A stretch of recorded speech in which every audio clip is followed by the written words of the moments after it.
ও তো নিশ্চয়ই একটা দল জিতবে হারবে খেলোয়াড়ের দল শুনে বলছেন।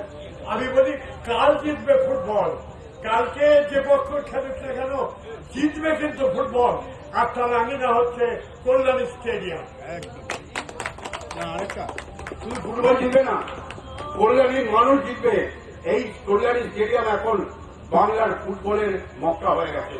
যত ফুটবল যা খেলা আছে সব কল্যাণী জিতবে। এটা আমাদের কাছে খুব ভালো। বিশেষ করে এমন একটা মানুষকে আপনারা পেয়েছেন যে মানুষটা বাংলায় আমরা আর কোথাও খুঁজে পাই। ধন্যবাদ সবাইকে, ধন্যবাদ। বাজেট সেকশনে আমাদের যারা এই লাগেজ কর্নারকে দেখবেন তাদের কিন্তু দর্শক আসতে পরে যে ক্ষোভগুলো কাটা আছে, কোন মাল কোন জায়গাটা রাখবেন নির্দিষ্টভাবে কুপন দেবেন, আর একটা কুপন নিজের কাছে রাখবেন। কোনো দর্শক যেন কোনো ঝামেলায় না পড়ে, কারাকারি মারামারি না হয়। দুজন বাইরে থেকে কন্ট্রোল করবেন, একজন ভেতর থেকে দেবেন।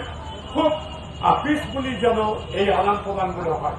অনেক প্রশস্ত আছে, লোক একটু উৎসাহ থাকবে, ফিরবার সময় তারা থাকবে, একটু দেখে কন্ট্রোল করবেন। আপনাদের উপরেই কিন্তু এই জায়গাটা মানে সভ্যতা ভব্যতা সবকিছু নির্ভর করছে। ভালো থাকুন, সুস্থ থাকুন। দেখা যাচ্ছে involvement fan club, movement fan club আজকে হয়েছে।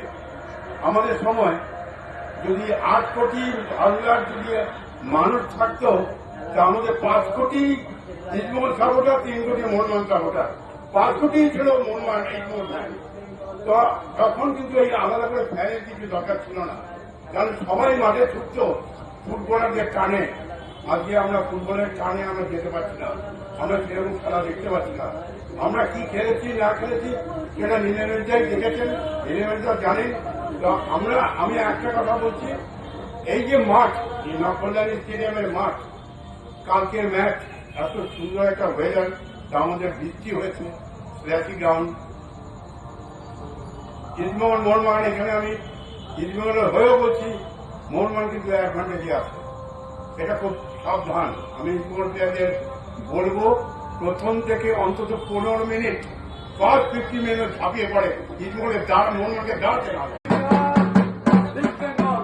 মোহনবাগানের মহারণ, তার আগে আজকে যেটা লাইট করা ইস্টবেঙ্গল এবং মোহনবাগানের, তার উদ্বোধন ইস্টবেঙ্গলের উদ্বোধন করলেন ইস্টবেঙ্গলের 1973-এর অধিনায়ক। এই মোহনবাগানকে 2-0 গোলে হারিয়ে দিয়েছিল